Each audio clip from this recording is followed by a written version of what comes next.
In the summer of 1889, Aurora Pike stood on the depot platform in Coldwater, Kansas, clutching a carpetbag and a newspaper clipping that promised her a new beginning. At 64, the widow had been told she was too old for any man to want. The rancher's sons, who were meant to meet her, had taken one look and sent word through the stationmaster that there had been a mistake. Aurora felt the familiar sting of rejection, the weight of years that society deemed worthless. But as she prepared to board the eastbound train back to her empty boarding house room, a weathered cowboy approached. Micah Dunn had spent decades running from his own ghosts, but something in Aurora's dignified bearing reminded him that some things were worth standing still for. What happens when two people who've been told their time has passed discover that love doesn't follow society's rules? Before we jump back in, tell us where you're tuning in from, and if this story touches you, make sure you're subscribed, because tomorrow I've saved something extra special for you. The morning sun beat down mercilessly on the weathered wooden platform of Coldwater Depot, casting long shadows that seemed to point accusingly at Aurora Pike's modest traveling dress. She stood with the poise of a woman who had weathered many storms, her silver-streaked hair pinned beneath a simple bonnet that had seen better days. The newspaper clipping in her gloved hand bore the creases of countless readings, its promise of companionship for a respectable widow, now feeling like a cruel jest. Aurora's story had begun 5 years earlier in a cramped boarding house room in Boston, where she'd spent her days taking in mending and her evenings staring at empty walls.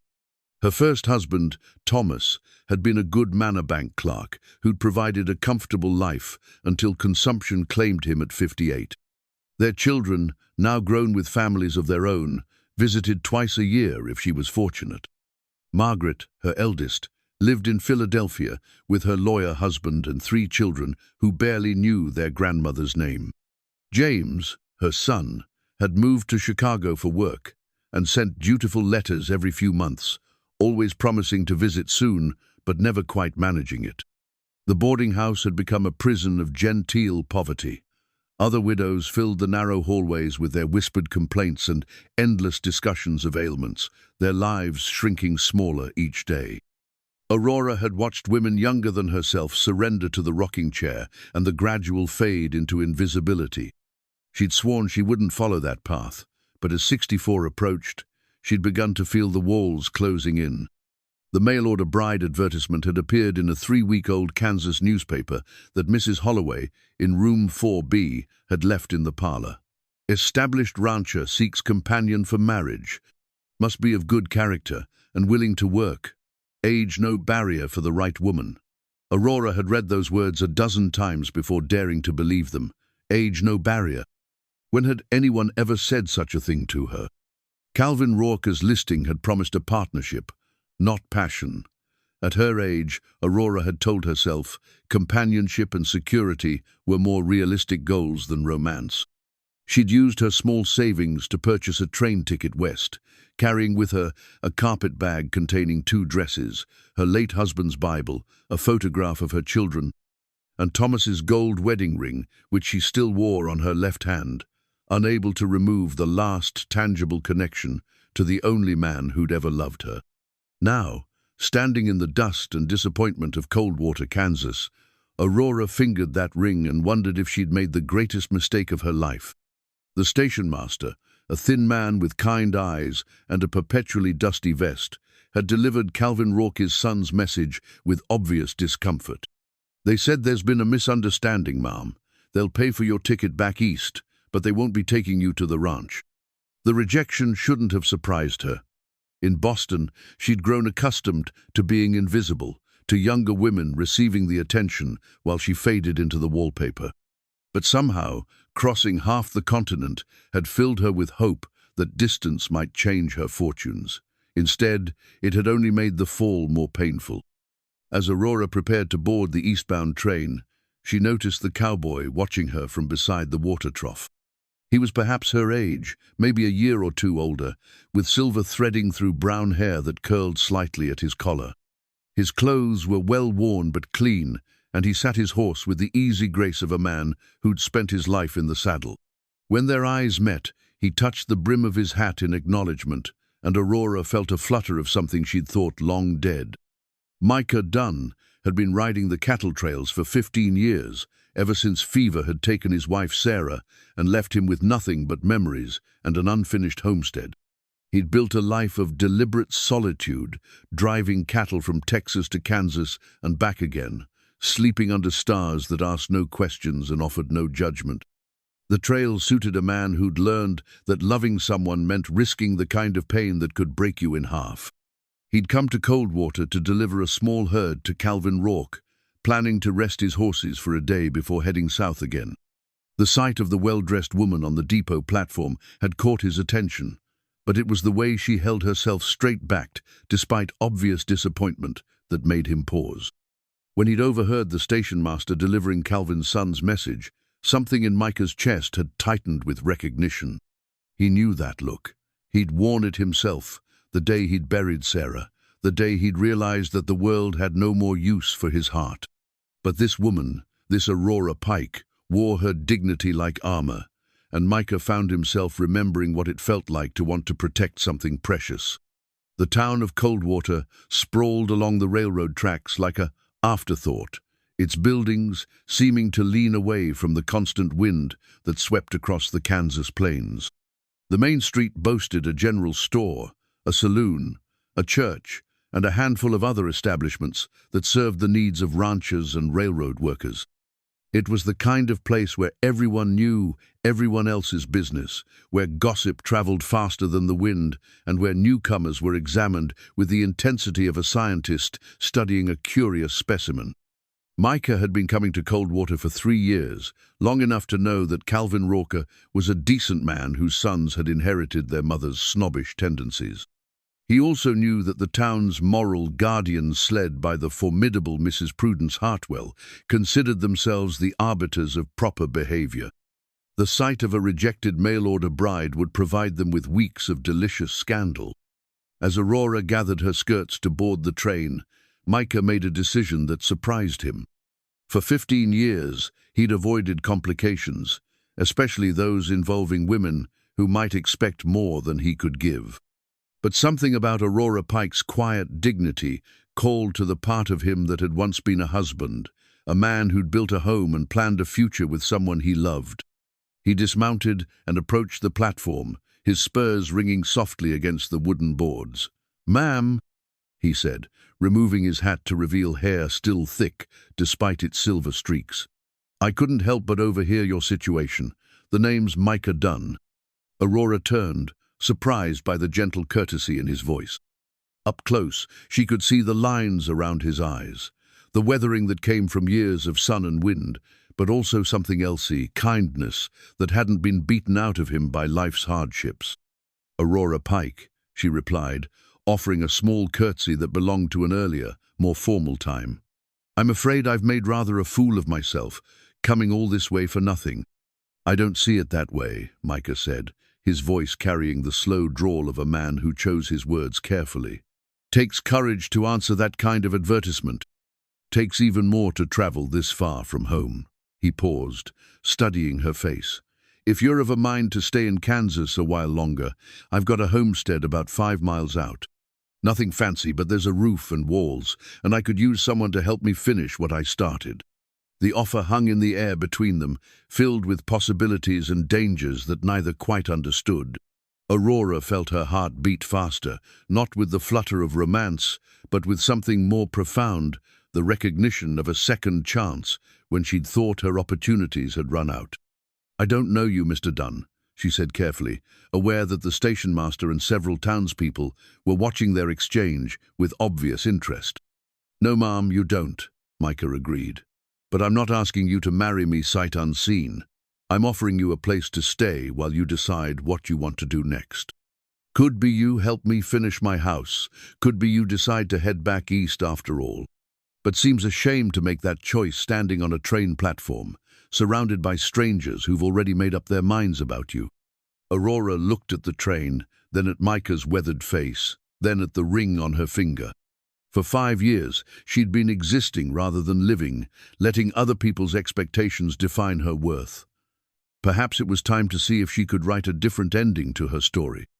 "I accept your offer, Mr. Dunn," she said, surprising herself with the firmness in her voice, "with the understanding that this is a temporary arrangement while I consider my options." "Understood, ma'am," Micah replied, settling his hat back on his head. "I'll get my wagon, and we'll collect your things." As they shook hands to seal their agreement, neither noticed the small crowd that had gathered to witness this unprecedented development. By sundown, every person in Coldwater would know that the rejected mail-order bride had gone home with the bachelor cattle drover, and the tongues would wag with speculation about what such an arrangement might mean. But Aurora Pike had stopped caring what strangers thought. For the first time in years, she felt alive with possibility.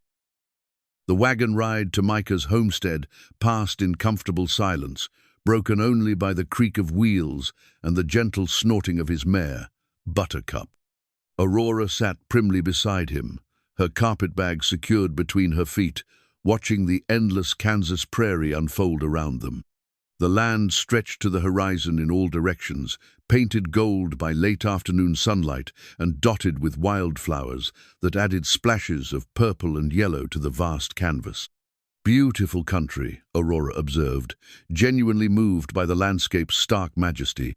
"Gets in your blood after a while," Micah replied, his hands easy on the reins. "Some folks find it too empty, but I've always thought there's peace in all that space. Room for a person to breathe." As they crested a small hill, Aurora caught her first glimpse of Micah's homestead, and her breath caught in her throat. The property overlooked a bend in the Cimarron River, where cottonwood trees provided blessed shade along the water's edge. The house itself was half-finished, 4 walls and a roof, but no proper windows yet, just openings covered with oiled cloth.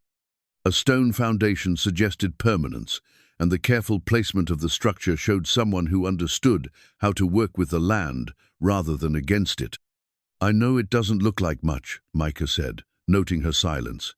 "Been working on it for 3 years now, but cattle drives don't leave much time for building." Aurora studied the homestead with the practiced eye of a woman who'd managed a household for decades. The bones were good solid construction, sensible layout, positioned to catch the morning sun while avoiding the worst of the afternoon heat.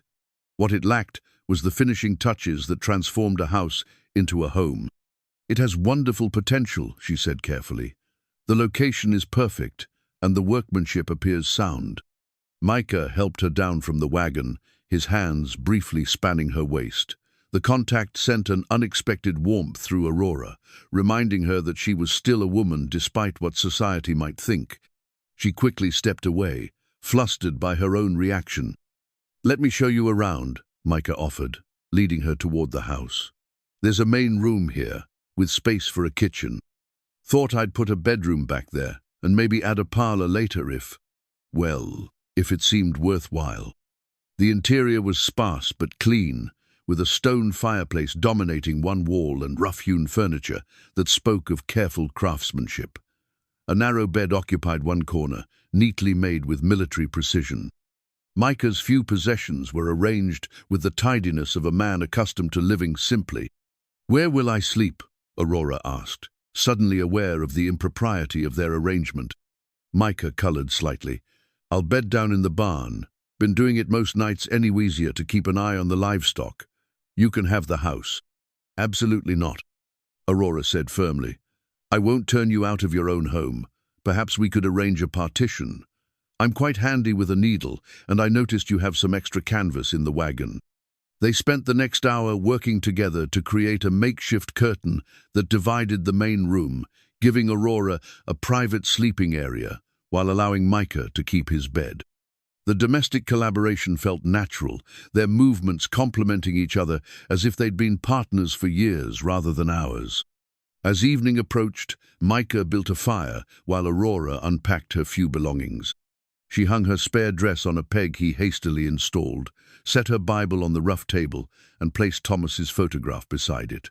The small personal touches immediately softened the austere space. "I should warn you," Micah said as they prepared a simple meal of beans and cornbread. "Folks in town are likely to talk. A man and woman living under the same roof without being married. Well, It's not exactly conventional. Aurora paused in her stirring of the beans. Are you concerned about your reputation, Mr. Dunn? Not particularly, he replied honestly. I stopped caring what most people think a long time ago, but I don't want you to face unpleasantness on my account. I appreciate your concern, Aurora said, ladling beans onto their plates. But I've lived long enough to know that people will talk regardless. At least this way, they'll have something interesting to discuss. They ate by firelight, the flames casting dancing shadows on the walls. Conversation came easily, touching on safe topics, the weather, the challenges of frontier life, Aurora's impressions of Kansas. Neither mentioned their past marriages or the loneliness that had brought them to this moment, but both felt the careful probing of two people trying to understand each other without revealing too much. After supper, Aurora insisted on washing the dishes, while Micah attended to his horses. Left alone, she explored her new surroundings more thoroughly. In a wooden crate beside Micah's bed, she discovered a leather folder containing official papers. Among them was the homestead deed, a legal document that proved Micah Dunn owned 160 acres of Kansas soil, free and clear. Aurora studied the deed with growing respect. In an age when many men drifted from place to place, never putting down roots, Micah had claimed his piece of the frontier and committed to building something lasting. The deed represented more than legal ownership. It spoke of hope, determination, and the belief that the future could be better than the past. When Micah returned from the barn, he found Aurora adding wood to the fire. The deed carefully returned to its place. "Thank you for this," she said simply, "for offering me shelter when you had no obligation to do so." "Seemed like the right thing to do," Micah replied, settling into a chair he'd crafted from cottonwood. "Besides, it'll be nice to have someone to talk to besides the horses." They sat in comfortable silence for a while, listening to the night sounds of the prairie owls calling across the grassland, the distant yip of coyotes, the gentle lowing of cattle. Aurora found herself relaxing in a way she hadn't for years, the peace of the frontier night seeping into her bones. "What made you decide to build here?" she asked eventually. Micah was quiet for so long she thought he wouldn't answer. When he finally spoke, his voice carried the weight of carefully guarded memories. "My wife and I had planned to homestead together," he said. "Picked out this spot on our last cattle drive before she took sick. She loved the way the river curved around the hill, said it looked like God's own embrace." He stared into the fire. "After she passed, I couldn't seem to give up the dream, even though I had no one to share it with." Aurora felt tears prick her eyes. She had excellent taste. It's a beautiful spot. "Sarah always was good at seeing potential in things," Micah said softly. "Claimed she could see potential in me too, though I never quite figured out what she meant by that. Perhaps she saw what I see," Aurora said before she could stop herself. "A man who keeps his word, who offers shelter to strangers, who builds something permanent in a world full of temporary things." Micah looked at her with surprise, and Aurora felt heat rise in her cheeks. She'd spoken too freely, revealed too much of her growing admiration for this quiet, honorable man. "I should retire," she said hastily, rising from her chair. "It's been a long day." "Of course," Micah agreed, standing as well. "I'll just bank the fire and check the livestock one more time." Aurora retreated behind her makeshift curtain, changing into a nightgown with careful attention to modesty. As she braided her long hair by candlelight, she could hear Micah moving quietly around the main room, the soft sounds of a man settling in for the night. For the first time in 5 years, Aurora Pike fell asleep to the comforting knowledge that she wasn't alone. On the other side of the canvas curtain, a good man was keeping watch, and tomorrow would bring new possibilities she'd never dared imagine. Meanwhile, in town, the news of Aurora and Micah's arrangement was spreading like wildfire. At the general store, Mrs. Prudence Hartwell held court among the other ladies, her voice sharp with disapproval. "It's scandalous," she declared, her feathered hat quivering with indignation. "A woman of her age, living in sin with that cattle drover. Someone should speak to the sheriff." But not everyone shared Mrs. Hartwell's outrage. The stationmaster, who'd witnessed Aurora's quiet dignity in the face of rejection, found himself hoping the arrangement would work out. Even Calvin Rourke, feeling guilty about his son's treatment of the mail-order bride, wondered if perhaps Micah Dunn had done the Christian thing in offering the woman shelter. As midnight settled over Coldwater, Kansas, the seeds of a great social controversy had been planted. Aurora Pike and Micah Dunn had made a choice that would test not only their own hearts, but the moral boundaries of an entire community. The homestead deed in Micah's wooden crate represented more than property rights. It had become the foundation for a new kind of partnership, one that would challenge everything the frontier town thought it knew about love, propriety, and second chances. Aurora woke before dawn to the sound of Micah moving quietly around the main room, preparing for his daily tasks. She dressed quickly behind her canvas partition, emerging to find him stoking the fire and setting coffee to boil in a battered tin pot. "Morning," he said, touching his hat brim in greeting. "Hope I didn't wake you." "Not at all. I've always been an early riser." Aurora surveyed the sparse kitchen area with a practical eye. "If you don't mind, I'd like to prepare breakfast. It's the least I can do to earn my keep." Micah started to protest, but something in Aurora's expression stopped him. He recognized the need to contribute, to feel useful rather than merely tolerated. "I'd be grateful," he said simply. "Supplies are in that crate there. Nothing fancy, I'm afraid." Aurora opened her small sewing Kita leather case containing needles, thread, and small scissors that had traveled with her from Boston. The familiar weight of the tools in her hands brought comfort, a tangible connection to skills she'd perfected over decades of managing a household. As she worked, transforming Micah's bachelor provisions into a proper meal, she couldn't help but notice the careful way he moved around the space, always aware of her presence, never crowding or presuming. His consideration touched her in ways she hadn't expected. "You mentioned you drive cattle," Aurora said as she sliced salt pork into the skillet. "How often are you away?" "Depends on the season," Micah replied, pulling on his work gloves. "Got a small herd here year-round, but I take driving jobs spring through fall. Good money, and it helps pay for improvements to the place." Aurora nodded, understanding the economics of frontier life. "What kind of improvements?" "Windows, proper flooring, maybe a porch facing the river." Micah paused, seeming to weigh his words. "Always figured if I was going to do it right, I should do it for two people." The admission hung in the air between them, heavy with implication. Aurora felt her pulse quicken, not with the nervous flutter of youth, but with something deeper, the recognition of a man who thought beyond himself, who planned for possibilities rather than just survival. After breakfast, Micah showed Aurora around the property, pointing out the vegetable garden plot he'd started, the chicken coop that housed a small flock of hens, and the barn where he kept his horses and the handful of cattle he maintained year-round. "I could help with the garden," Aurora offered, kneeling to examine the soil.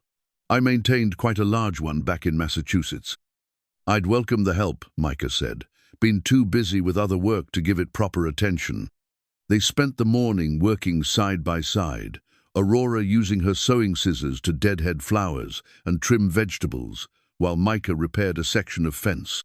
The domestic partnership felt natural, their movements complementing each other as if they'd been working together for years.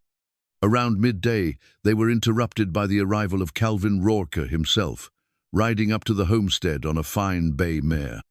The rancher was a man in his early 50s, prosperous and well-dressed, with the bearing of someone accustomed to respect. "Micah," he called, dismounting near the house. "Heard you had company." Aurora straightened, brushing dirt from her hands as Micah approached the visitor. She could see the family resemblance to the sons who'd rejected her, but Calvin's expression held none of their arrogant dismissal. "Calvin," Micah replied evenly. "This is Aurora Pike. Aurora, Calvin Rourke." "Mrs. Pike?" Calvin said, removing his hat and offering a respectful nod. "I came to apologize for my son's behavior yesterday. They acted without consulting me, and their rudeness was inexcusable." Aurora felt a flush of gratitude for his courtesy, even as she maintained her dignity. "Thank you, Mr. Rourke. I understand the arrangement wasn't what your family expected." My boys have gotten above themselves, Calvin said bluntly. Their mother, God rest her soul, filled their heads with notions about social standing. They forgot that in this country, character matters more than age or appearance. Micah watched the exchange carefully, ready to defend Aurora if necessary, but Calvin's sincerity seemed genuine. I also came to make you an offer, Calvin continued, addressing Aurora directly. If you'd prefer, I can arrange passage back east and compensate you for the inconvenience. It's the least I can do. Aurora glanced at Micah, seeing something in his expression she couldn't quite read. Was he hoping she'd accept Calvin's offer? The uncertainty made her heart clench. That's very generous, she said carefully. But I've decided to stay in Kansas for a while. Mr. Dunn has been kind enough to offer me temporary shelter while I consider my options. Calvin's eyebrows rose slightly, but his expression remained neutral. I see. Well, if you change your mind, the offer stands. He turned to Micah. You'll let me know if you need anything. Appreciate it, Calvin, Micah replied. After the rancher departed, Aurora and Micah returned to their work, but the easy camaraderie of the morning felt strained. Aurora found herself wondering what Micah was thinking, whether he regretted his impulsive offer of the previous day. That evening, as they prepared supper together, Micah finally broke the silence. You could have taken his offer, he said quietly, not looking at her. Gone back to Boston with your dignity intact and money in your pocket. Aurora paused in her chopping of onions. Is that what you wanted me to do? What I want doesn't matter, Micah replied. You've got to do what's best for you. What's best for me, Aurora said firmly, is to make my own choices for once in my life. I spent 5 years in that boarding house, letting other people decide what I was worth, where I belonged, how I should live. I won't do that anymore. Micah turned to face her, and Aurora saw something kindle in his eyes: respect, admiration, and something deeper that made her breath catch. I'm glad you stayed, he said simply.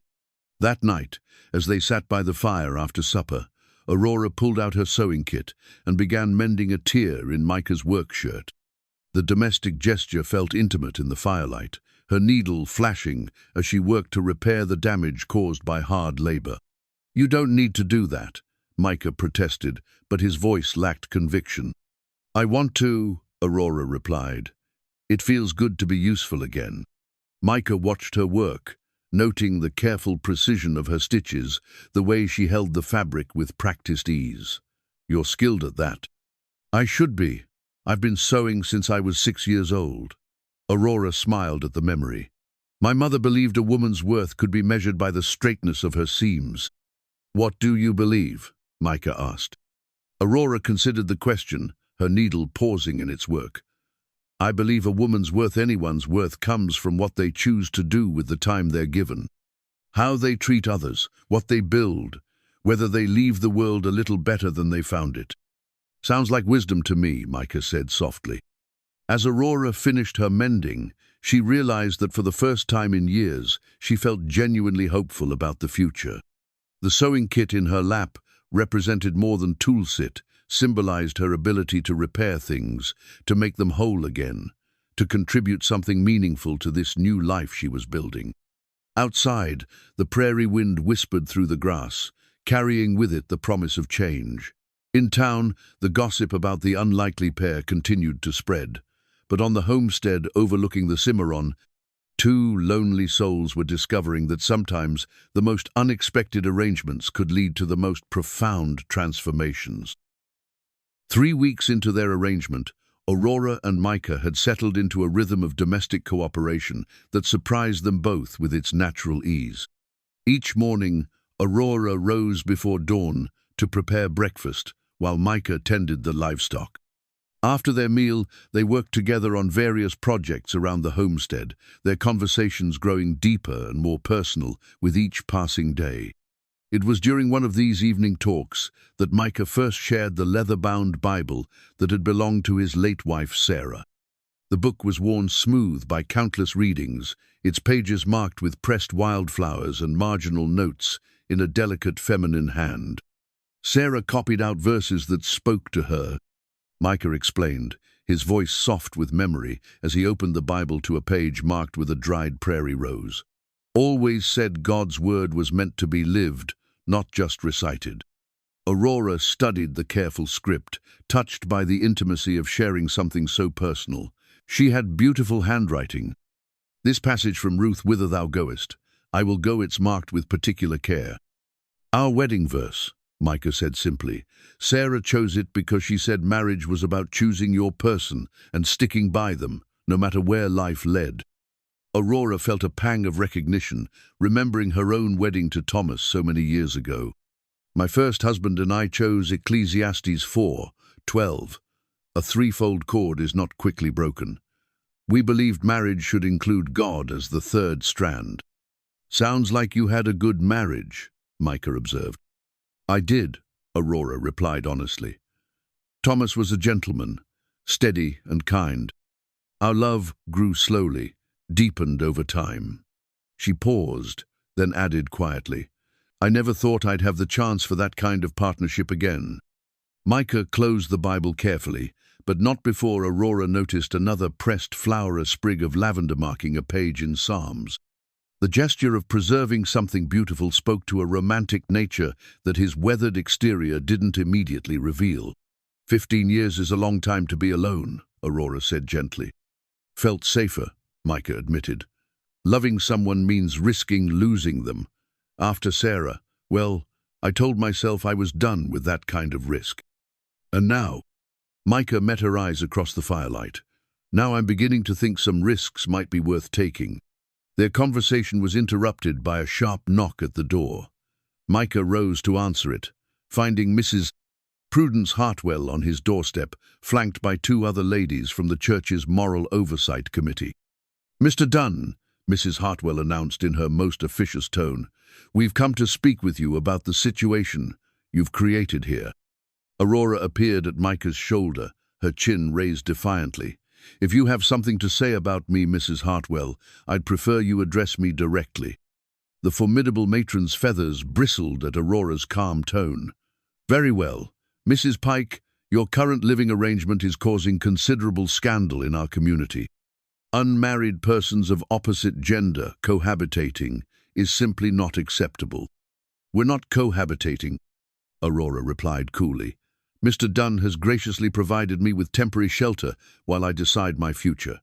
There's nothing improper about Christian charity." "Christian charity doesn't require such intimate proximity," sniffed Mrs. Beatrice Crenshaw, one of Mrs. Hartwell's companions. "Surely arrangements could be made for you to stay in town." Micah stepped forward, his jaw set with determination. "Ladies, I appreciate your concern for moral standards, but Aurora Mrs. Pike is welcome in my home for as long as she chooses to stay. We've done nothing wrong, and I won't have her treated like a scarlet woman for accepting help when she needed it."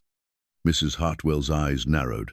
"And what will people think when they see a woman of her advanced years throwing herself at the first man to show her attention?" Aurora felt the words hit like physical blows, each one designed to remind her of society's judgment about her age and worth. But instead of shrinking away, she drew herself up to her full height. "They'll think whatever they choose to think," she said with quiet dignity. "I learned long ago that other people's opinions say more about them than about me." After the ladies departed with much huffing and dire predictions about community standards, Aurora and Micah sat in uncomfortable silence. The confrontation had forced them to acknowledge what they'd been carefully avoiding, that their growing closeness was becoming apparent to others, and that their arrangement was moving beyond simple charity. "I'm sorry," Micah said finally. "I didn't think it would cause you this kind of trouble." "I'm not," Aurora replied, surprising him. "For the first time in years, I feel like I'm living instead of just existing. If that scandals Mrs. Hartwell, so be it." That night, as Aurora prepared for bed, she found herself looking at Thomas's photograph with new eyes. Her late husband smiled back at her from the tintype, forever frozen at 45, and for the first time since his death, Aurora felt she had his permission to seek happiness again. The next morning brought a different kind of challenge. As Micah worked on reinforcing the chicken coop, a splinter of wood drove deep into his palm, causing him to curse and drop his hammer. "Let me see," Aurora said, abandoning her vegetable garden to examine his injury. The splinter was embedded deeply, surrounded by torn and bleeding flesh. "It's nothing," Micah protested, but Aurora was already guiding him toward the house. "Sit," she commanded, pointing to a chair by the window where the light was best. "This needs to come out before it festers." Using the small scissors from her sewing kit, Aurora carefully extracted the splinter, her touch gentle but sure. Micah watched her face as she worked, noting the concentration that furrowed her brow, the way she bit her lower lip when focused on a delicate task. "There," she said, pressing a clean cloth to the wound. "Hold still while I bandage it." As Aurora wrapped his hand with strips torn from one of her own petticoats, Micah became acutely aware of her nearness, the faint scent of lavender soap, the warmth of her breath on his skin, the careful tenderness of her touch. When she finished, their faces were inches apart, and for a moment, neither moved. "Aurora," Micah said softly, his uninjured hand rising to touch her cheek. "Yes? I want you to know that having you here, it's changed things for me, changed how I see the future." Aurora leaned into his touch, her eyes closing briefly at the simple pleasure of human contact. "It's changed things for me, too." They might have kissed then, might have acknowledged the feelings growing between them, but the sound of approaching hoofbeats broke the spell. Aurora stepped back quickly, her cheeks flushed, as Calvin Rourke appeared in the doorway. "Hope I'm not interrupting," Calvin said, though his knowing look suggested he'd seen more than they might have preferred. "Not at all," Aurora replied, busying herself with tidying the medical supplies. "Mr. Dunn injured his hand, and I was just bandaging it." Calvin nodded, accepting the explanation at face value. "Actually came to bring you some news, Micah. Got word from a cattle buyer in Abilene. He's looking for an experienced drover to bring a herd up from Texas. 3 weeks' work, good pay." Micah glanced at Aurora, conflict evident in his expression. The money would be substantial, enough to complete the house and buy proper windows, but it would mean leaving Aurora alone to face the town's gossip. "Think about it," Calvin continued. "No rush to decide, but the offer's there if you want it." After Calvin left, Aurora and Micah resumed their work, but the easy companionship of the morning felt strained. Both were thinking about the cattle drive offer, about what it might mean for their developing relationship. That evening, as they sat reading by firelight Aurora from Thomas's Bible, Micah from Sarah's, the question hung unspoken between them. Aurora noticed that Micah kept glancing at her over the pages of the worn book, as if trying to memorize her face. "You should take the job," Aurora said suddenly, startling them both with her directness. "Aurora, you should take it," she repeated firmly. "The money could finish your house, secure your future. I won't be responsible for holding you back." Micah set down the Bible, the pressed lavender falling from its pages like a blessing. "And what about us? What about this?" He gestured between them, encompassing all the unspoken feelings that had been building. Aurora looked at him steadily, her heart breaking even as she forced herself to be practical. "If what we're feeling is real, it will survive 3 weeks apart. And if it's not..." She let the words trail off. "It's real," Micah said quietly. "At least for me." "For me too," Aurora whispered. "Which is why I need to know that you're choosing me for the right reasons, not just because I'm convenient or because you feel sorry for a discarded old woman." Micah crossed to her chair, kneeling beside it to take her hands in his. "Aurora Pike, you are many things, but convenient isn't one of them. And you're not old, you're seasoned, like good wood that's weathered strong. If I choose you, it'll be because you're the finest woman I've ever known, and because life without you would feel empty again." Aurora felt tears sting her eyes at his words, at the sincerity in his voice. In that moment, surrounded by the soft light of oil lamps and the whispered promises of two hearts finding each other, she realized that Sarah's Bible had become more than a memorial. It was a bridge between past and future, between the love that had been and the love that might still be possible. The decision for Micah to take the cattle drive job settled between them like prairie dust after a storm inevitable and all-encompassing. In the week leading up to his departure, their daily routines took on a bittersweet intensity, each shared meal and evening conversation, weighted with the knowledge of impending separation. Micah spent his daylight hours preparing the homestead for his absence, reinforcing fences and ensuring Aurora would have everything she needed. Aurora, meanwhile, threw herself into transforming the rough cabin into something approaching a proper home. Using her sewing skills and whatever materials she could find, she created curtains for the glassless windows, braided rugs for the plank floors, and crafted cushions for the hard wooden chairs. It was during one of these domestic projects that Micah surprised her with a small wooden spoon he'd been carving during the long evening hours when sleep eluded him. The utensil was perfectly balanced, its handle worn smooth by his careful attention, with delicate wildflowers etched around the bowl. "It's beautiful," Aurora said, turning the spoon over in her hands to admire the craftsmanship. "You have real skill with wood." "My father was a carpenter back in Missouri," Micah explained, settling beside her at the kitchen table. "Taught me that anything worth making is worth making beautiful." Aurora traced the tiny flowers with her fingertip, touched by the hours of work he'd invested in such a simple gift. "No one has made something just for me in many years." "Get used to it," Micah said softly. "I've got plans for a proper dining table, chairs that match, maybe even a rocking chair for the porch." The casual mention of future projects sent warmth through Aurora's chest. He was planning as if she'd be there to enjoy these improvements, as if their temporary arrangement might become something permanent. Their growing intimacy hadn't gone unnoticed by the citizens of Coldwater. The Saturday barn raising at the Hendersons' farm provided the perfect opportunity for Aurora to face the community's judgment head-on. When Micah suggested they attend together, Aurora agreed despite her apprehension. The barn raising was a frontier tradition, bringing together neighbors to accomplish what no single family could manage alone. The men worked to raise the heavy timber frame, while women prepared vast quantities of food and supervised children who darted between the adults like prairie chickens. Aurora arrived wearing her best dresser navy blue wool with modest trim that emphasized her still trim figure and silver-streaked hair. She carried a basket containing her contribution to the communal meal, apple pies made from dried fruit she'd found in Micah's supplies. The reaction to her presence was immediate and divided. Some women, led by Mrs. Hartwell, turned away with obvious disapproval.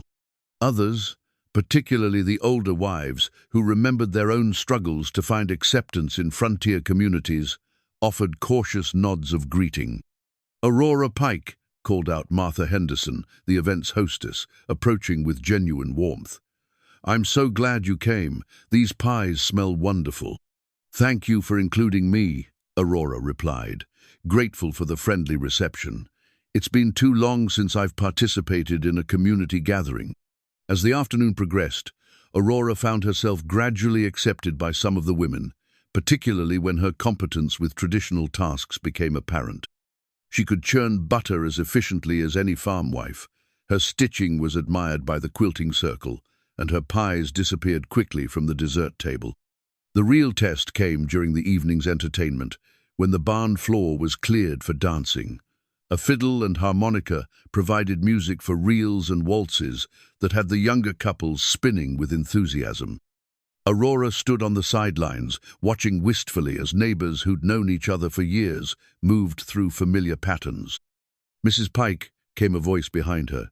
She turned to find Micah, hat in hand, offering a formal bow. "Would you honor me with a dance?" Aurora felt every eye in the barn turn toward them, felt the weight of judgment and speculation. For a moment, she hesitated, aware that accepting would mark them publicly as a couple in the eyes of the community. "I'd be delighted," she said, placing her hand in his. Micah led her onto the floor just as the musicians struck up a waltz. His arm circled her waist with respectful firmness, while his other hand held hers with gentle strength. They began to move together, and Aurora felt the years fall away as they found their rhythm. "You dance beautifully," Micah murmured as they turned. "So do you," Aurora replied, surprised by his grace. "Where did a cattle drover learn such elegant steps?" "Sarah taught me," Micah said simply. "She said a man should know how to make his woman feel beautiful." The reference to his late wife might have stung, but Aurora heard only his desire to honor her memory while moving forward with his heart. As they spun across the rough plank floor, she felt the eyes of the community upon them, some hostile, some curious, some surprisingly approving. When the music ended, they separated properly, but not before Aurora caught sight of Mrs. Hartwell's thunderous expression. Several younger women looked thoughtful, as if reassessing their assumptions about love and age. Most importantly, Calvin Rorke nodded approvingly from his position near the door. The drive home passed in comfortable silence, both lost in thought about the evening's significance. They'd presented themselves publicly as a couple, accepting whatever consequences might follow. "Thank you," Aurora said as Micah helped her down from the wagon. "For the dance, it was my pleasure. For treating me like someone worth dancing with," Aurora clarified. "For not hiding me away or pretending I'm just your housekeeper." Micah studied her face in the moonlight. "Aurora, you're not someone to hide. You're someone to be proud of." 2 days later, the consequences of their public appearance became clear when Aurora received a letter from her daughter Margaret in Philadelphia. The envelope bore the unmistakable signs of having been opened and sealed a violation of privacy that made Aurora's blood boil even before she read the contents. "Mother," the letter began in Margaret's precise script, "word has reached us here in Philadelphia about your scandalous behavior in Kansas. James and I are shocked and mortified that you would lower yourself to live unmarried with some common cowboy. Have you lost all sense of propriety? At your age, such conduct is not only inappropriate but embarrassing to our family name. We demand that you return to Boston immediately and put an end to this foolishness." Aurora read the letter twice, her hands trembling with anger rather than shame. Her own children, whom she'd raised with love and sacrifice, were condemning her for finding happiness. The fact that someone in Coldwater had taken it upon themselves to write to her family made the betrayal even more painful. "Bad news?" Micah asked, noticing her distress as she stood by the mailbox. Aurora handed him the letter without comment, watching his face darken as he read Margaret's harsh words. "Common cowboy," he repeated quietly. "Guess that's what I am to them." "No," Aurora said firmly. "You're an honorable man who owns his own land, pays his debts, and treats people with kindness.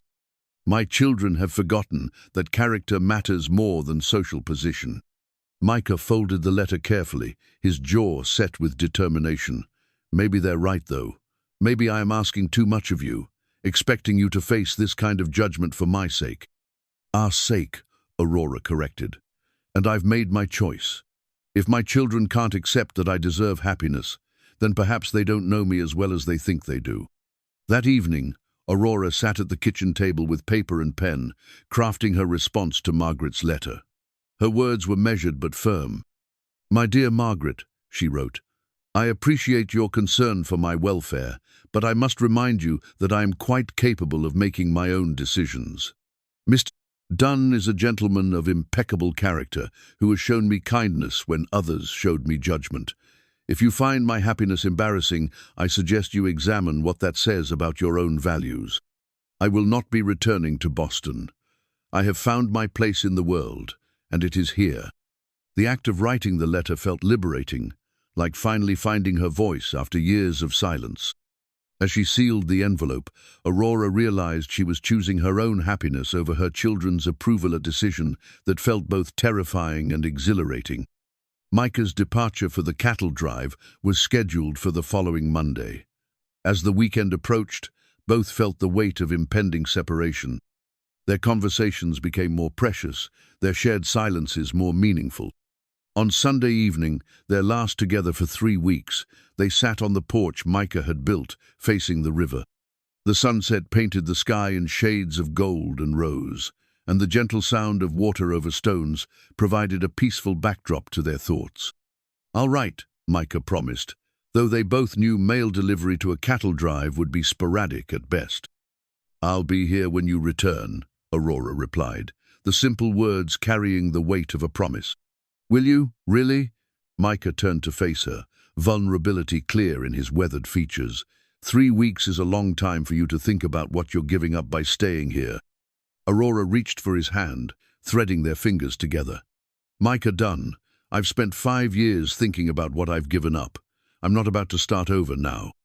As stars began to appear in the darkening sky, they sat in comfortable silence, each memorizing the moment.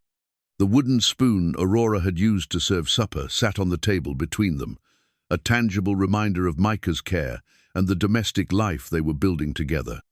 Tomorrow would bring separation and uncertainty, but tonight they had the peace of the prairie, the promise of return, and the growing certainty that what they'd found together was worth fighting for, regardless of what the world might say. The 3 weeks of Micah's absence stretched before Aurora like an endless prairie, each day blending into the next with monotonous similarity.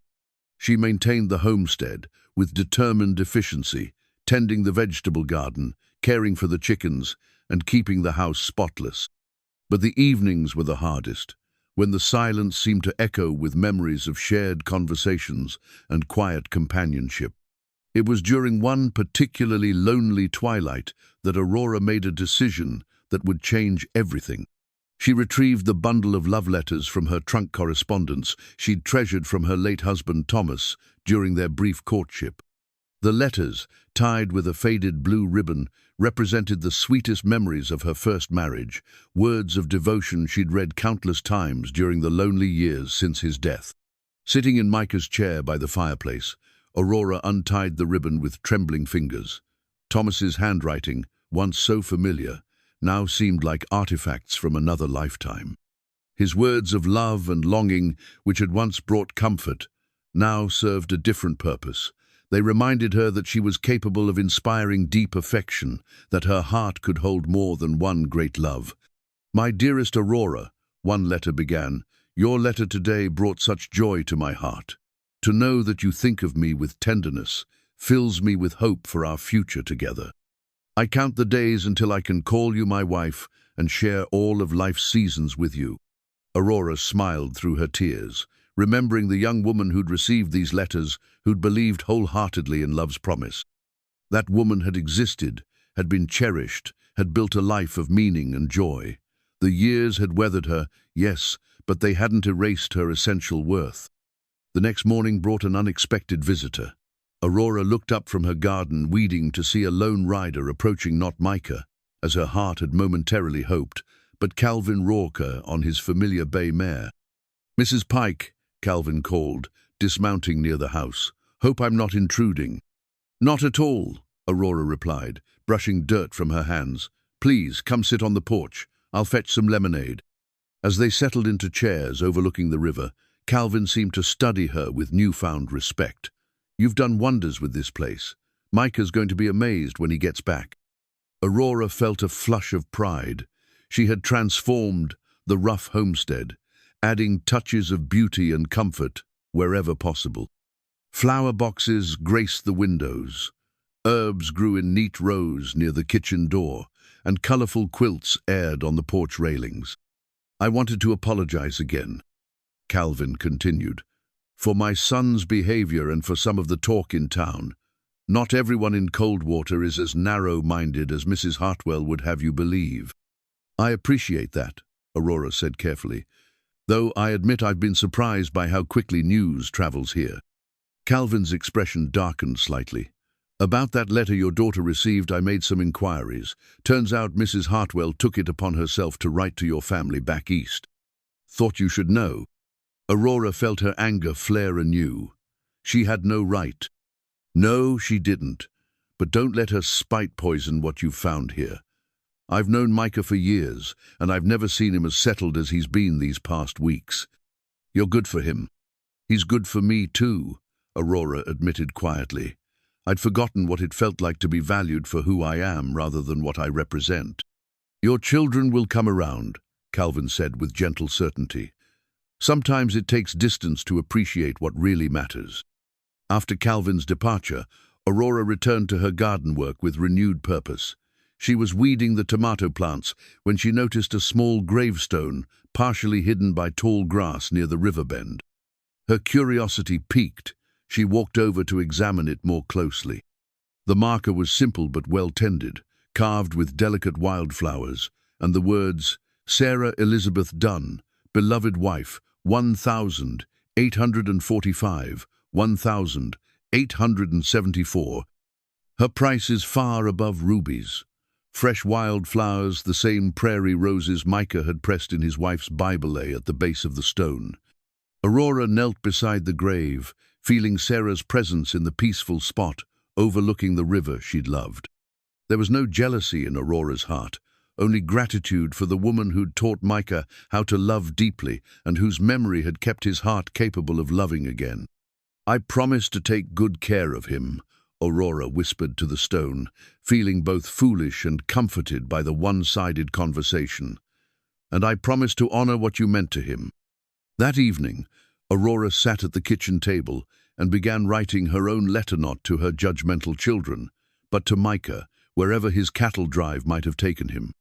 She had no way to send it, but the act of putting her feelings into words brought comfort. "My dear Micah," she wrote, "the homestead feels empty without your presence, but I am not idle in your absence. Each day I find new ways to make this place our home, for I hope you'll agree that's what it has become.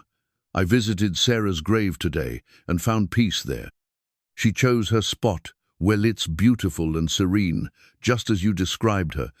I've been thinking about love and how it changes as we age. The love I feel for you is different from what I knew with Thomaslis. Desperate, perhaps, but deeper. We love each other with the wisdom of experience, knowing how precious and fragile happiness can be. I believe that makes our connection even more valuable. I am counting the days until your return, not because I cannot manage alone, but because everything is brighter when shared with you. Come home safe to me." As Aurora sealed the letter she would never send, she felt a profound shift in her understanding of herself. She was no longer the discarded mail-order bride or the lonely boarding-house widow. She was a woman capable of great love, deserving of respect and happiness, strong enough to build a new life from the ashes of old disappointments. The next 2 weeks passed more quickly, filled with projects and quiet contentment. Aurora planted a second garden patch, learned to milk Micah's cow, and even attempted to repair a loose board on the barn roof. Her confidence grew with each accomplished task, each proof that she could thrive in this frontier life. On a Thursday morning, exactly 3 weeks after Micah's departure, Aurora woke to the sound of approaching hoofbeats. Her heart leaped as she recognized the familiar rhythm of Buttercup's gait. Rushing to the window, she saw Micah riding up the path, looking dusty and weary but wonderfully alive. She met him on the porch, suddenly shy after their separation. Micah dismounted slowly, his eyes taking in every detail of the improvements she'd made: the flower boxes, the fresh paint on the door, the welcoming touches that transformed his house into a home. "Aurora," he said simply, but her name carried all the longing and joy of their reunion. "Welcome home," she replied, and in those 2 words lay all her hopes for their future. As Micah gathered her into his arms, Aurora felt the last of her reservations fall away. The letters in her trunk had served their purpose, helping her remember her own worth and capacity for love. Now it was time to write a new chapter, to build new memories with the man who saw her not as society's cast-off, but as a treasure beyond price. The setting sun painted the sky in brilliant colors as they stood embraced on the porch, 2 souls who'd found each other against all odds and were determined never to let go again. The joy of Micah's homecoming lasted exactly 4 days before a telegram arrived that would shatter Aurora's newfound peace. She was hanging laundry on the line behind the house when she heard the distinctive sound of the telegraph messenger's horse approaching. The young man looked uncomfortable as he dismounted, clutching the yellow envelope that Aurora immediately recognized as harbinger of bad news. "Mrs. Pike," the messenger asked uncertainly, "got a wire for you from Boston." Aurora's hands trembled as she accepted the telegram, her mind racing through possibilities. Had something happened to Margaret or James? Was someone ill? She tore open the envelope with fingers that felt suddenly clumsy. The message was brief but devastating. Legal inquiry reveals you never divorced second husband. Stop Henry Morrison, alive in California. Stop your marriage. Status questionable. Stop. Return immediately. Stop Margaret.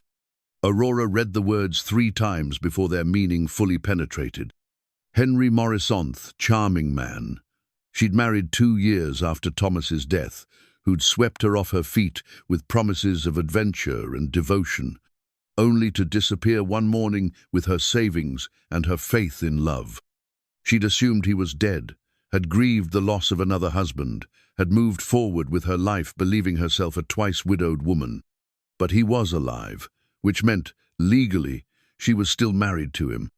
Micah found her 20 minutes later, sitting on the porch steps, with the telegram crumpled in her lap, staring blindly at the river that had become so dear to her. "Aurora, what's happened?"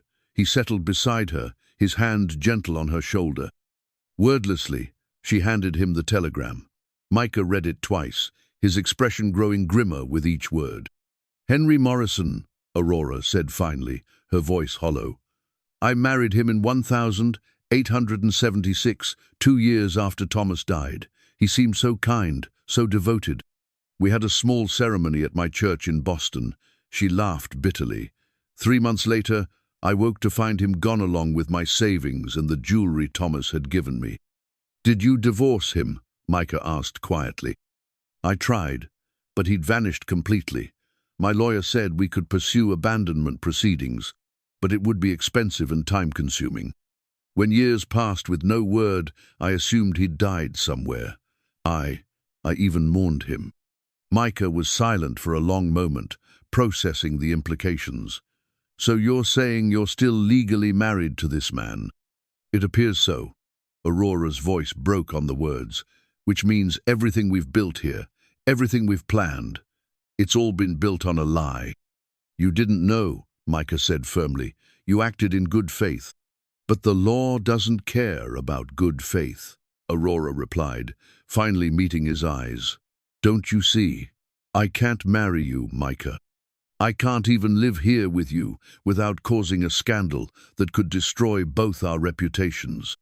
I'm a married woman, married to a man I haven't seen in 13 years, who might be anywhere, who abandoned me without a word." The full weight of the situation began to settle over them. Everything they dared to hope for marriage, a shared future, the simple right to love each other openly, had been rendered impossible by the ghost of Aurora's past. By evening, word of the telegram had somehow reached Coldwater. Aurora suspected Mrs. Hartwell had bribed the telegraph operator, but the source hardly mattered now. The damage was done. As the sun set over their beloved homestead, they could see riders approaching from town. Mrs. Hartwell led the delegation, her face triumphant with righteous vindication. Behind her rode the sheriff, the preacher, and several other prominent citizens, all wearing expressions of grim purpose. "Mrs. Pike," the sheriff called as he dismounted, "I'm afraid we need to discuss your situation."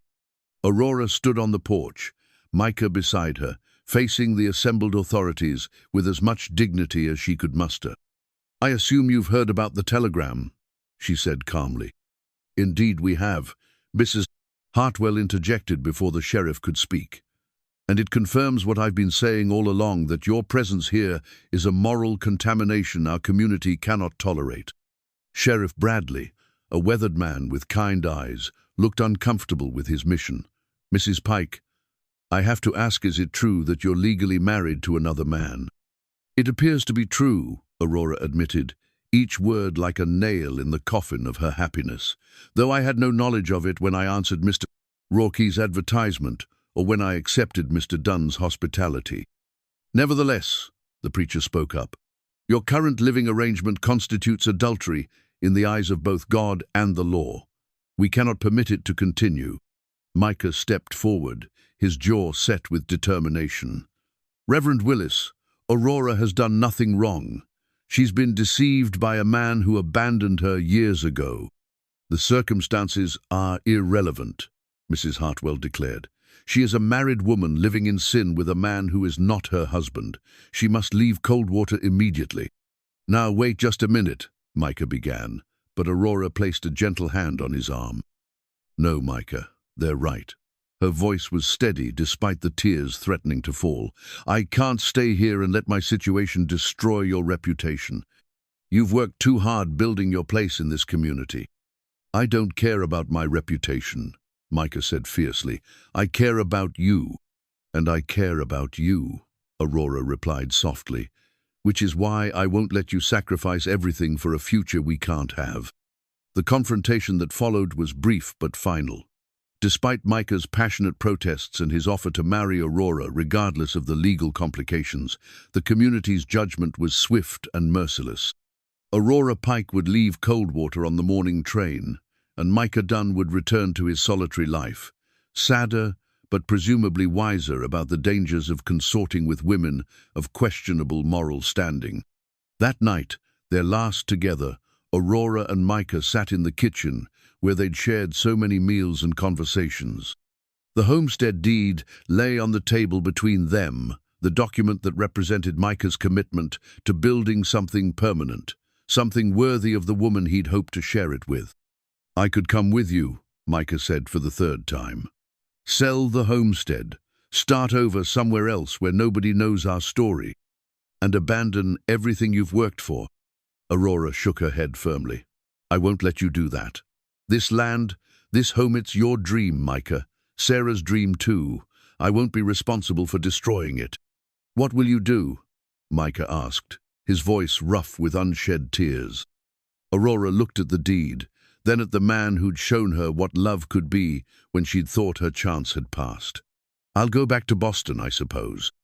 Hire a lawyer to track down Henry Morrison and get a proper divorce. Maybe someday.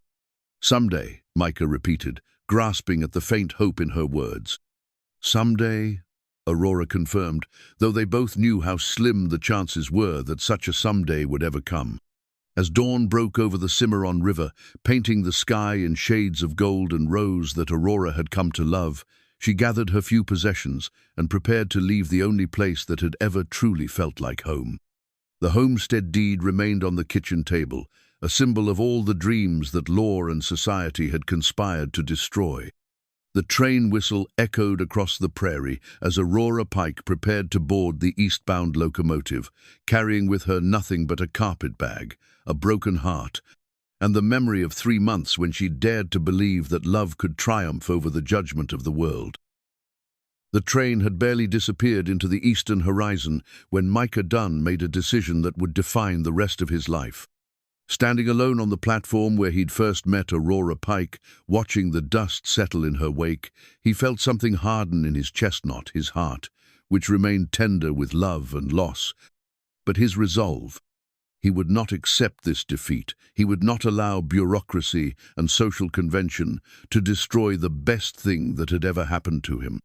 If Aurora was legally married to a man who'd abandoned her 13 years ago, then Micah would find that man and resolve the situation once and for all. His first stop was the telegraph office, where he sent urgent messages to contacts in every major city, from San Francisco to New Orleans. Cattle driving had connected him with men in every territory and state, men who owed him favors, men who understood the value of loyalty and could be trusted with sensitive inquiries. Need help finding Henry Morrison.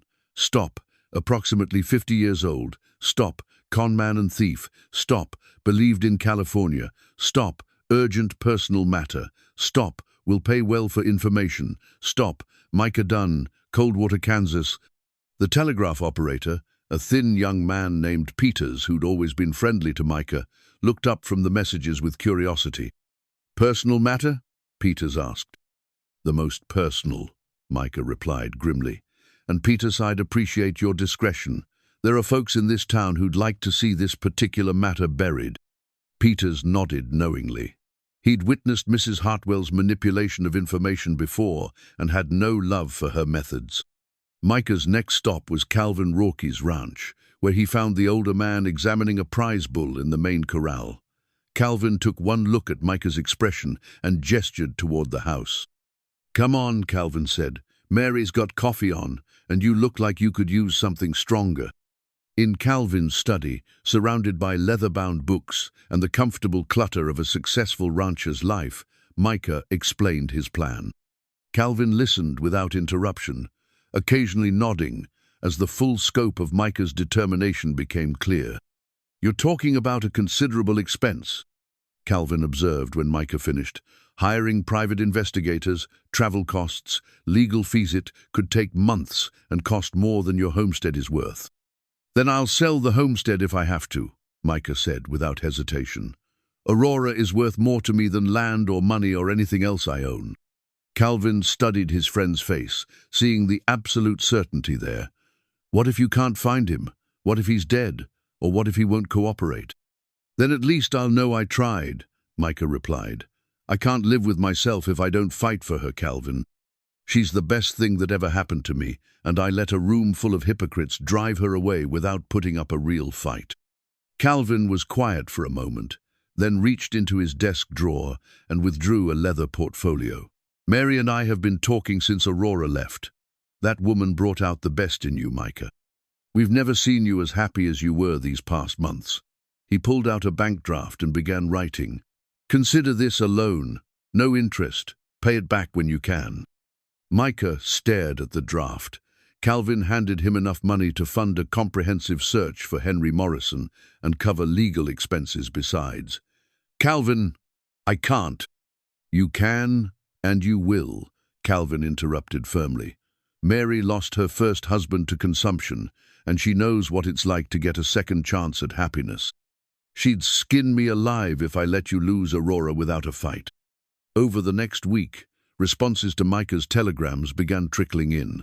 A cattle buyer in Denver thought he'd encountered a man matching Morrison's description, working a confidence game on railway passengers.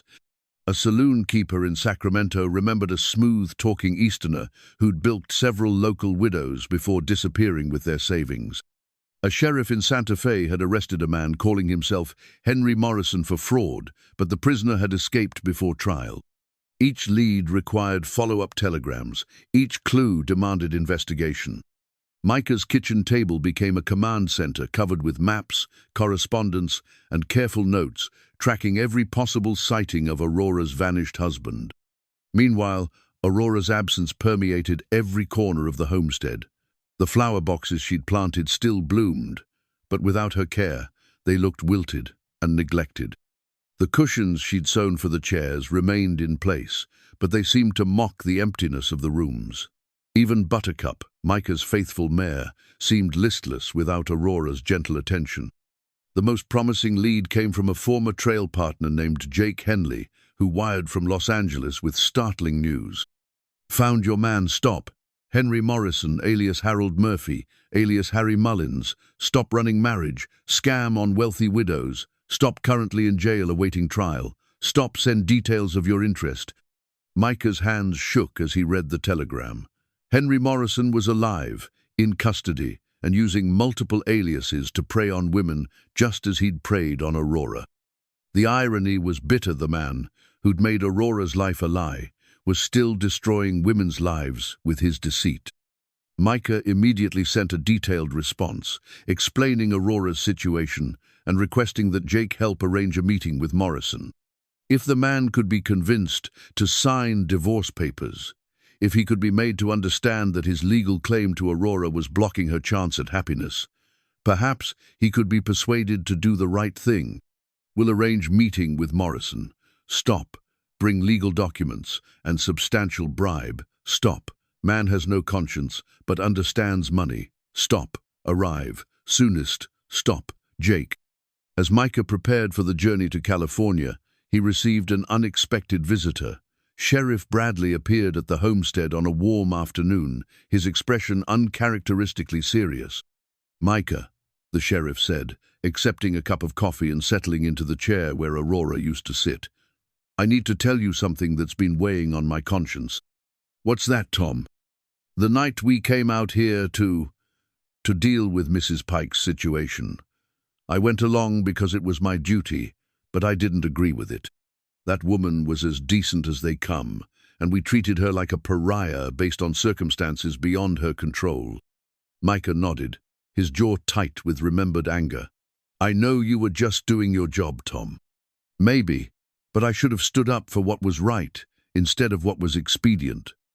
The sheriff leaned forward. "I heard through the grapevine that you're trying to track down her husband. I want to help."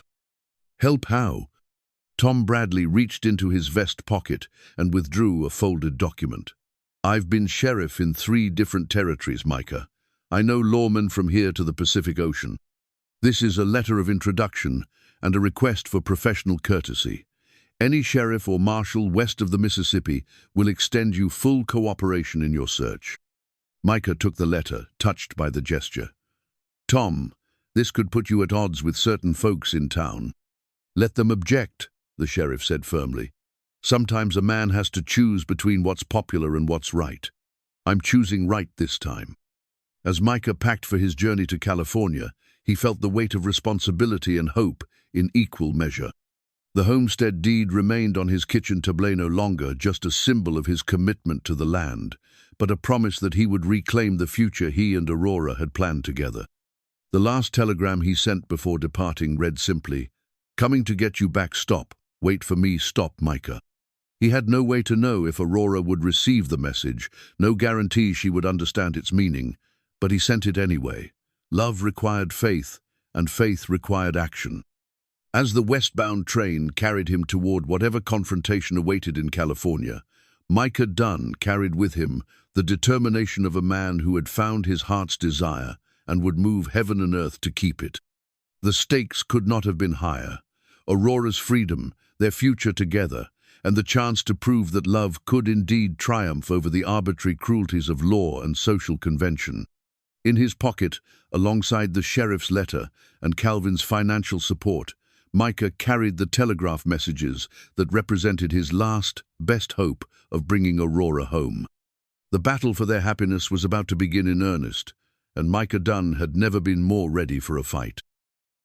The Los Angeles County Jail was a grim brick building that seemed to squat malevolently in the California sunshine. Micah approached it on a Tuesday morning in early October, carrying a leather satchel containing legal documents, a substantial sum of money, and the weight of his hopes for the future. Jake Henley met him at the jail entrance, looking older and more weathered than Micah remembered from their cattle-driving days. The 2 men embraced briefly before Jake led him inside. "He's a piece of work, this Morrison," Jake warned as they walked through the dank corridors. "Smooth as silk when he wants something, mean as a snake when he's cornered. Been running his widow bilking scheme all over the state.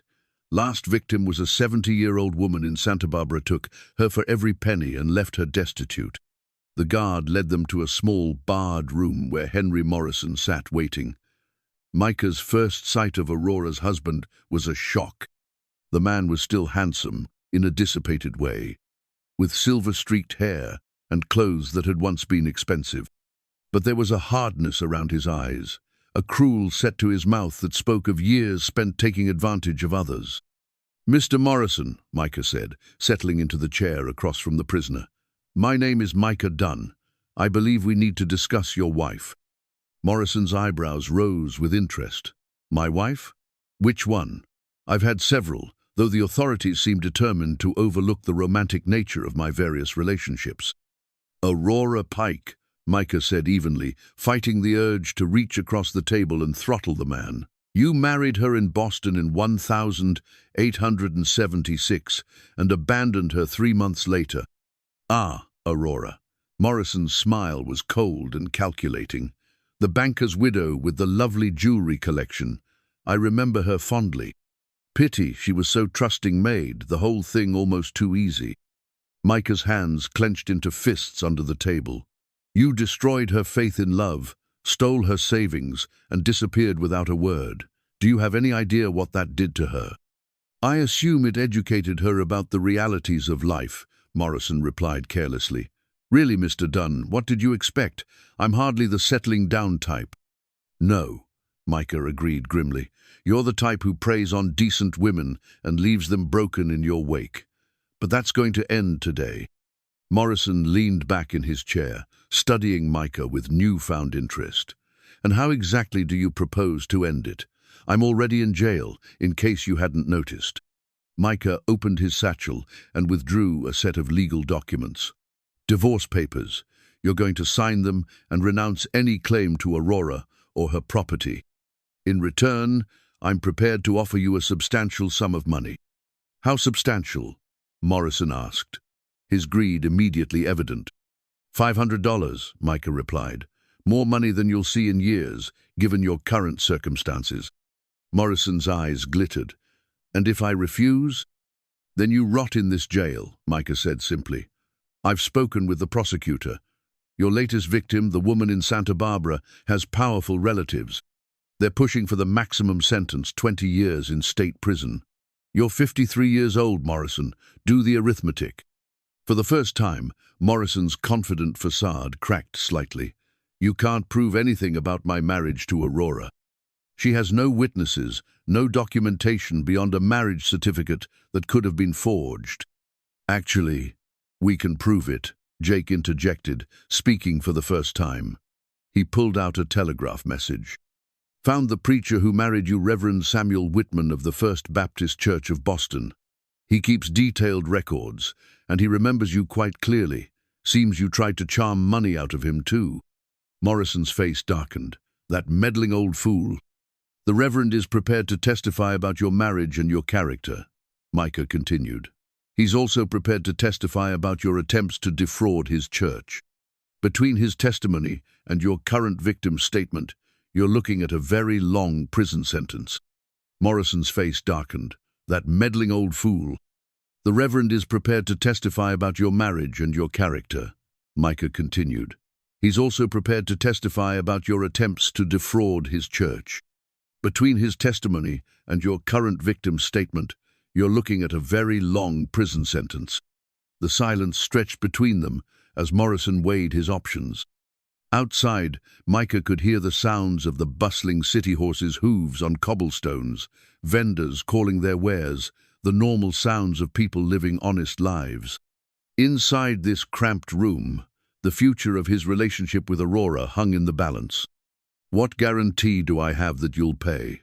Morrison asked finally. Micah reached into his satchel and withdrew a bank draft. "Half now, half when the papers are signed and witnessed.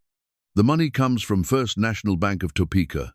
You can verify its authenticity with any banker in the state." Morrison stared at the bank draft with naked avarice. $500 represented more money than he'd seen in one place for years, certainly more than he could hope to acquire from his current jail cell. "And if I sign these papers, Aurora will be free to remarry?" Morrison asked. "She'll be free to live her life without the shadow of your abandonment hanging over her," Micah replied. "Free to make her own choices about her future." Morrison picked up the divorce papers and read them carefully. The documents were comprehensive, dissolving the marriage and waiving any claim Morrison might have to Aurora's property or future earnings. They also included a clause preventing him from ever contacting Aurora again. "This seems rather one-sided," Morrison observed. "What's to stop me from challenging the divorce later, claiming duress or fraud?" Jake leaned forward, his expression dangerous. "The fact that challenging it would require you to explain your whereabouts for the past 13 years, including your current incarceration for fraud. You really want to open that door, Morrison?" The conman's shoulders sagged slightly as the reality of his situation settled over him. He was trapped, facing years in prison, with no hope of escape, no hope of continuing his predatory lifestyle. The money Micah offered represented his only chance at a future that didn't involve bars and concrete walls. "I want the full amount up front," Morrison said suddenly. "Half now, half after signing," Micah repeated firmly. "Those are the terms." Morrison stared at the documents for several more minutes, his mind clearly calculating odds and possibilities. Finally, he reached for the pen Jake offered. "You know," Morrison said as he signed his name with a flourish, "Aurora was a sweet little thing, naive, trusting, the perfect mark. I almost felt bad about taking her money." He looked up at Micah with a cold smile. "Almost. Micah fought every instinct that urged him to leap across the table and throttle the man. Instead, he watched calmly as Morrison signed each page, officially ending a marriage that had brought Aurora nothing but pain and humiliation. "There," Morrison said, pushing the completed documents across the table, "Aurora Pike is no longer my concern. I trust you'll find her. Educational." The guard, who'd been waiting outside, stepped forward as Jake gathered the signed papers. In his hand, he carried the gavel that would be used to make the divorce, officiala, ceremonial wooden mallet that represented the power of law to both bind and free. "The documents will be filed with the California Superior Court today," Jake explained as they left the jail. "I've already arranged for copies to be sent to Kansas and Massachusetts. Aurora will have legal proof of her freedom within the week." Micah felt a weight lift from his shoulders as they emerged into the bright California sunshine. The first phase of his mission was complete. Aurora was legally free to remarry, free to return to Kansas, free to build the future they dreamed of together. But first, he had to get word to her, had to convince her that their story wasn't over, that love had indeed found a way to triumph over the obstacles that had seemed insurmountable just weeks before. "Jake," Micah said as they walked toward the telegraph office, "I can't thank you enough for your help with this." "Aurora must be quite a woman," Jake replied, "to inspire this kind of devotion." "She is," Micah said simply. "She's the best person I've ever known, and she deserves a chance at happiness." As they entered the telegraph office, Micah composed the message that would change everything. "Divorce final stop. You are free stop. Coming home to you stop. Wait for me stop. All my love, Micah." The gavel that had witnessed Morrison's signature now symbolized something far greater than legal procedure. It represented justice served, obstacles overcome, and the triumph of genuine love over cynical manipulation. Aurora Pike was free, and Micah Dunn was coming home to claim the future they'd both dared to dream. Aurora Pike stood at the window of her cramped boarding house room in Boston, watching the grey October rain streak down the glass. 3 weeks had passed since her telegram about Henry Morrison had shattered her Kansas dreams. 3 weeks of returning to the familiar prison of genteel poverty and endless empty hours. The other boarders treated her with a mixture of curiosity and pity. Word had somehow spread about her scandalous adventure in Kansas, and Aurora found herself the subject of whispered conversations that ceased abruptly when she entered a room. Mrs. Holloway from room 4B had taken to making pointed comments about women of a certain age who forgot their proper place. Aurora had stopped caring. The judgment of these narrow-minded women meant nothing compared to the genuine love and respect she'd found with Micah. If returning to Kansas was impossible, if her legal entanglement with Henry Morrison had destroyed her chance at happiness, she would at least preserve the memory of those precious months when she'd felt truly alive. She was mending a torn petticoat by the window's weak light when the boarding house matron knocked on her door. "Mrs. Pike, there's a telegram for you." Aurora's heart lurched. The last telegram had brought devastating news about Henry Morrison. What fresh disaster could this one contain? She accepted the yellow envelope with trembling fingers, waiting until the matron departed before tearing it open. "Divorce. Final stop. You are free. Stop coming home to you. Stop wait for me. Stop all my love, Micah." Aurora read the message 3 times before its meaning penetrated her shock. Free. She was free. Somehow, impossibly, Micah had found Henry Morrison and convinced him to sign divorce papers. The legal barrier that had seemed insurmountable had been removed by the determination of a man who refused to accept defeat. Tears streaming down her face, Aurora sank into her chair and reread the telegram again. "Coming home to you." Kansas was home now. Had been from the moment she'd first seen the homestead overlooking the Cimarron River. Boston, for all its familiar comforts, was just the place where she'd been marking time until her real life could begin. But even as hope bloomed in her chest, practical concerns asserted themselves. She had no money for train fare back to Kansas, having spent her small savings on the initial journey west. Her children had made their disapproval clear and were unlikely to provide assistance for what they considered continued folly. And even if she could find a way back to Coldwater, would the community accept her return after the scandal of her departure? The answer to her financial dilemma came the next morning in the form of another telegram, this one from Calvin Rourke. Micah requests funds for your return. Journey, stop money, waiting, Western Union, Boston stop, come home, Aurora, stop Calvin, and Mary Rourke. Aurora stared at the message in amazement. Calvin Rourke, whose sons had rejected her sight unseen, was now funding her return to Kansas. The gesture spoke of friendship, acceptance, and faith in her relationship with Micah that touched her deeply. At the Western Union office, she found enough money not only for first-class train passage to Kansas, but for new traveling clothes and a proper meal. Calvin had been more than generous, and Aurora felt overwhelmed by the kindness of people who barely knew her but were willing to invest in her happiness. As she prepared to leave Boston for the second time, Aurora made a pilgrimage to Thomas's grave in Mount Auburn Cemetery.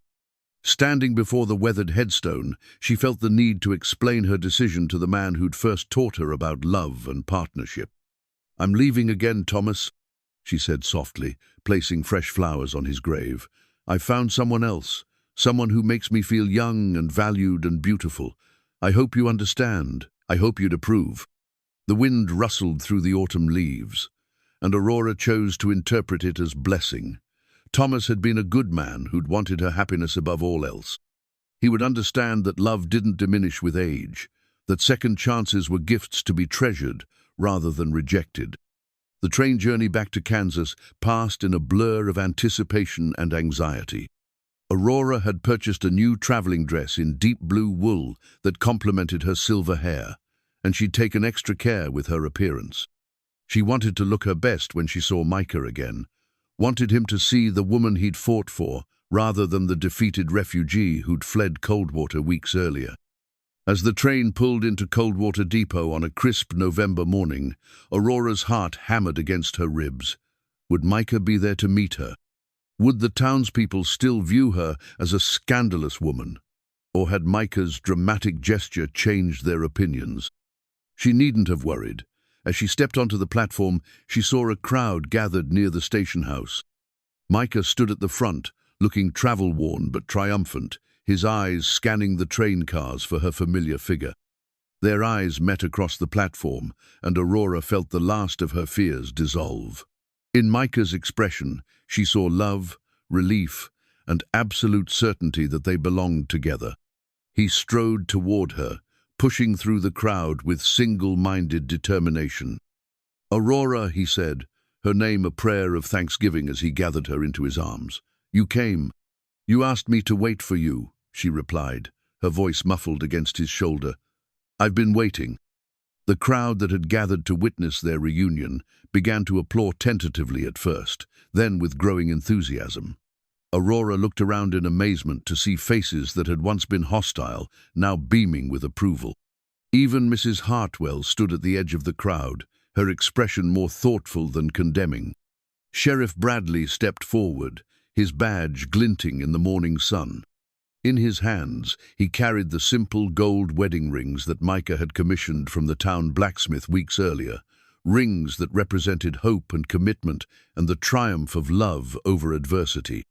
"Folks," the sheriff announced in a voice that carried across the platform, "I reckon we've got a wedding to attend.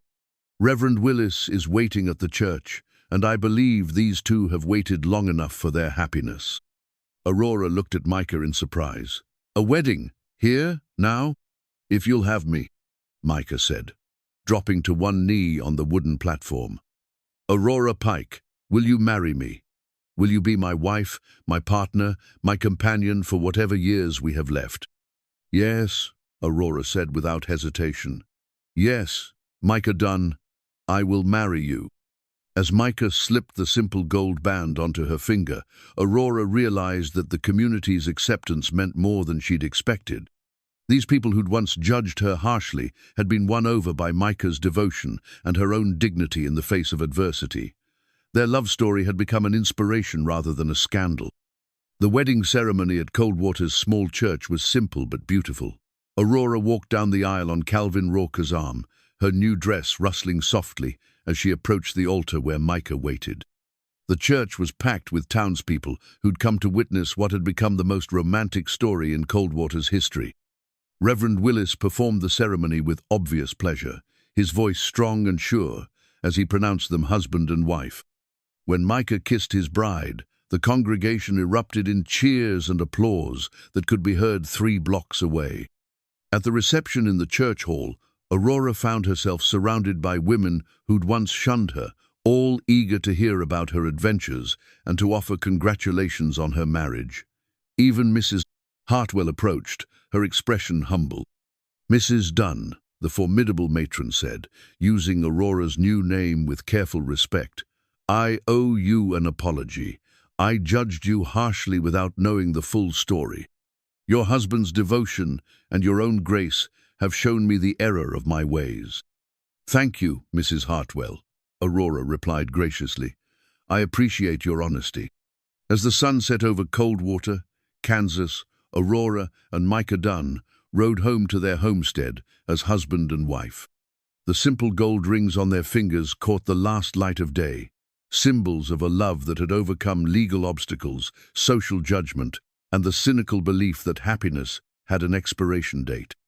Their wedding night was tender and sweet, 2 people who'd found each other against all odds finally free to express their love without reservation or fear. In the home they'd built together, surrounded by the peace of the Kansas prairie, Aurora and Micah began their married life with the wisdom of experience and the joy of second chances. 1 year later, Aurora Dunn stood in the same spot where she'd been rejected as a mail-order bride, but everything had changed. The depot platform bustled with activity as she waited for the afternoon train, her hands smoothing the fabric of a new dress that reflected her transformed circumstances. Where once she'd clutched a carpetbag containing all her worldly possessions, she now wore the confident bearing of a woman who'd found her place in the world. The homestead had flourished under their joint care. The house now boasted proper glass windows that caught the morning light, a wraparound porch where they spent their evenings watching the sunset over the Cimarron, and a garden that had become the envy of every farm wife in 3 counties. The vegetable plots Aurora had started yielded abundant harvests, while flower beds she'd planted transformed the practical homestead into something approaching paradise. More importantly, their marriage had become a cornerstone of the Coldwater community. Aurora's grace in the face of adversity and Micah's unwavering devotion had won over even their harshest critics. Mrs. Hartwell now counted Aurora among her closest friends, often seeking her advice on matters both domestic and spiritual. The couple had become living proof that love could indeed bloom at any age, that second chances were not only possible, but could be more precious than first ones. The train whistle echoed across the prairie as the eastbound locomotive approached, and Aurora's heart quickened with anticipation. Today's arrival would bring Margaret and James, her children, who had traveled from their respective cities to meet the stepfather they'd initially scorned. Their letters over the past months had gradually softened from harsh condemnation to grudging acceptance, to genuine curiosity about the man who'd made their mother so radiantly happy. As the train wheezed to a stop and passengers began disembarking, Aurora spotted Margaret first still prim and proper in her Philadelphia finery, but her expression held none of the disapproval that had marked their last correspondence. Behind her came James, looking uncomfortable in his travel clothes, but scanning the platform with obvious interest. "Mother," Margaret said, approaching with careful steps. Up close, Aurora could see the shock in her daughter's eyes as she took in her mother's transformed appearance. Gone was the defeated woman who'd occupied a cramped boarding house room. In her place stood a confident matron whose eyes sparkled with contentment and whose bearing spoke of a woman who knew her own worth. "Margaret, James," Aurora replied warmly, embracing each of her children in turn. "I'm so glad you could come." James studied the depot platform, his gaze taking in the prosperous little town that had become his mother's home. Different than I expected, he admitted. Smaller than Philadelphia or Chicago, Aurora agreed, but big enough for the things that matter. Micah appeared at her side, having finished loading their luggage into the wagon. He dressed carefully for this meeting, his best suit pressed and his silver hair neatly trimmed, but Aurora could see the nervousness in his movements as he approached her children. "Margaret, James," Aurora said formally. "I'd like you to meet my husband, Micah Dunn. Micah, these are my children."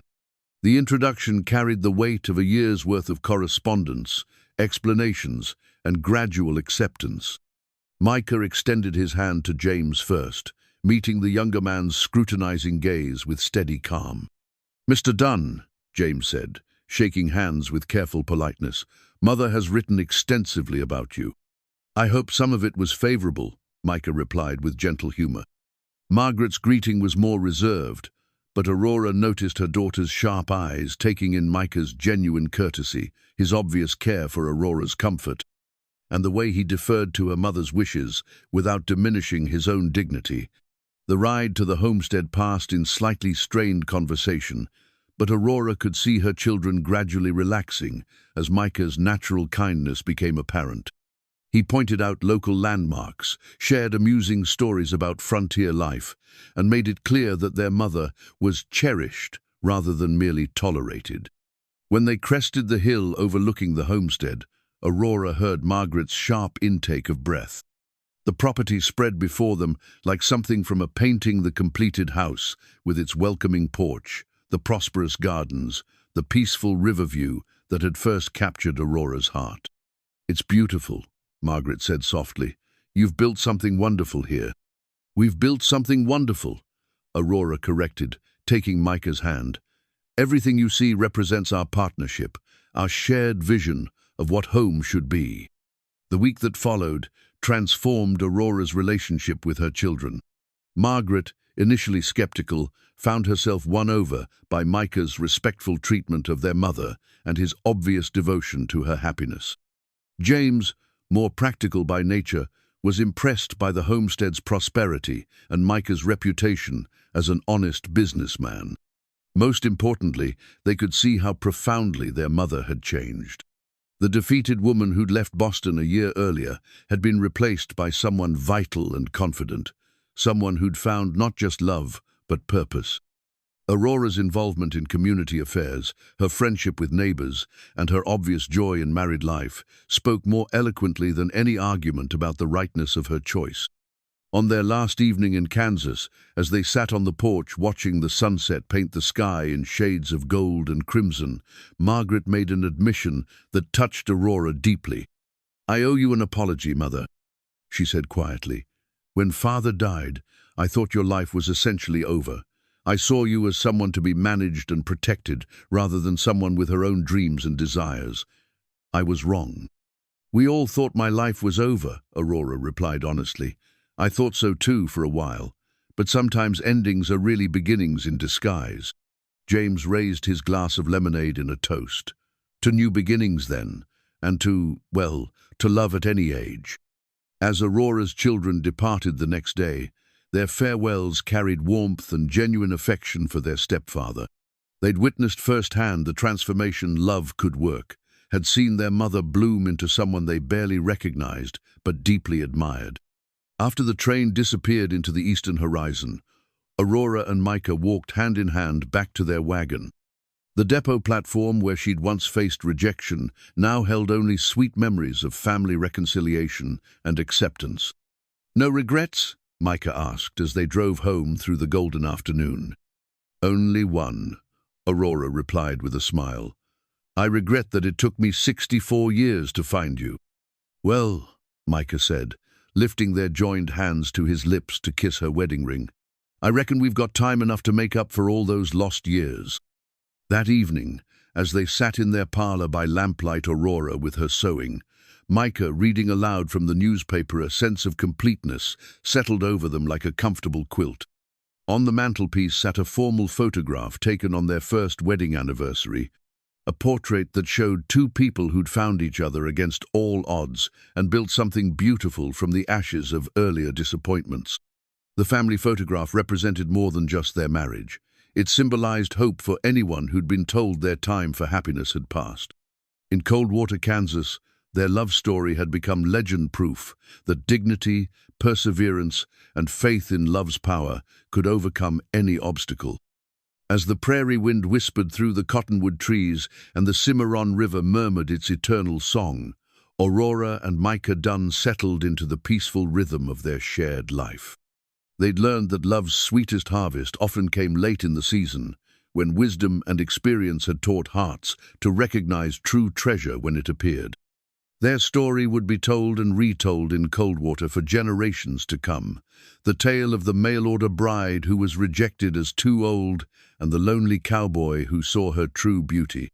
It became a reminder that in matters of the heart, there are no expiration dates, only new chapters waiting to be written by those brave enough to believe in second chances.